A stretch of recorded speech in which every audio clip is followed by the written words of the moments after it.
Right now, police continue to search for answers in a deadly cold case in Opelika. On September 4th, 2000, 75-year-old Mary Rearden was found dead in her home on 2nd Avenue. She'd been stabbed several times. Investigators believe the suspect entered through a bedroom window and ambushed her. If you have any information on this case, you can call Opelika Police or CrimeStoppers at 215-STOP. We read that CrimeStoppers number a lot here on WSFA. Central Alabama CrimeStoppers offers reward, money, and a way for you to submit tips anonymously in unsolved cases that help solve a lot of crimes. Joining us in studio, we have Tony Garrett from Central Alabama CrimeStoppers. Tony, we just read about that 25-year-old case.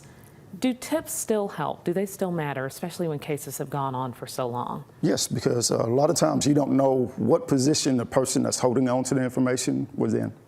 They may have been close to the case, and at the time, they may not have had the opportunity to go to the police because they were either afraid or they were so close that the offender may have known who gave the information. So now it's wide open. You never know how much information is needed to put someone behind bars for a senseless crime like this. You always mention that you can remain anonymous. I know for some people that's almost impossible, like you said, when you're so close to that person.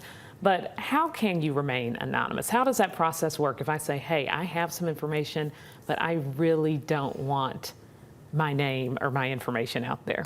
We just got through talking with some individuals that had information, and they actually went to the police, and pretty much the situation was good. They got someone off the street, but they called me later on and said, yeah, I was sort of uncomfortable. I'm still sort of afraid.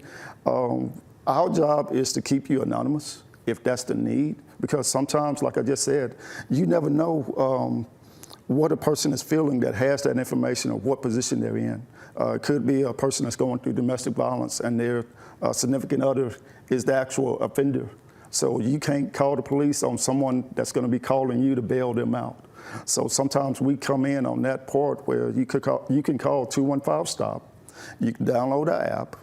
You can either text a tip to us now. So there are numerous ways that you can communicate with us. So that's not an excuse anymore where you just hold on to information that's needed to bring a family to justice. That's not an excuse as far as I don't have a way to get it to the police. Some people, too, they see something, and we always say see something, say something. But they see things and they don't say things. They say, oh, I saw that car in my neighborhood, but that's not that big of a deal. That's not information that's going to help. Why is it important to call in even that little information that you feel like it's not that important? We want you to call the police because when you call the police, it's a record now. Police, they respond to places where crime is occurring or where crime has occurred. If you're not calling the police in your community, that means that there's nothing going on in your community. There's no record. So please call the police. If you feel uncomfortable, that's where we come in. We don't want you to call us for a 911 situation. We want you to call us when you're in a position where you can't call the police because you have fear and you feel that you may be harmed because of the information that you're holding on to by the offender. That's where we come in. One thing you all do at CrimeStoppers a lot is you offer reward money in cases. Talk about how that process works. And do you think reward money helps solve cases? Yes, in the Jim Massey case, we offered $10,000 and we saw direct result from that. Individual that was wanted for attempted murder, the last name of Gray, just arrested in Tallapoosa County yesterday. That was a reason that he turned himself in was because he knew he had money, a reward out for his arrest. So yes, sometimes that is a factor, either on the offender that's running away from the police, they feel that someone's going to tell on them, or because we are able to put it back out into the media, and sometimes that's what it takes. Majority of the rewards that we receive, that we put out, majority of the rewards are not picked up. So about 60% of the rewards that we put out, people don't even claim them. We pay out within 30 days, and when people call us, a lot of times they'll say, I don't want the reward, I just want that person put behind bars. People ask all the time, I'm sure you see the posts on Facebook, they talk about crime specifically in the Montgomery area. What can I do to stop it? What can I do to change it? What would be your response to that?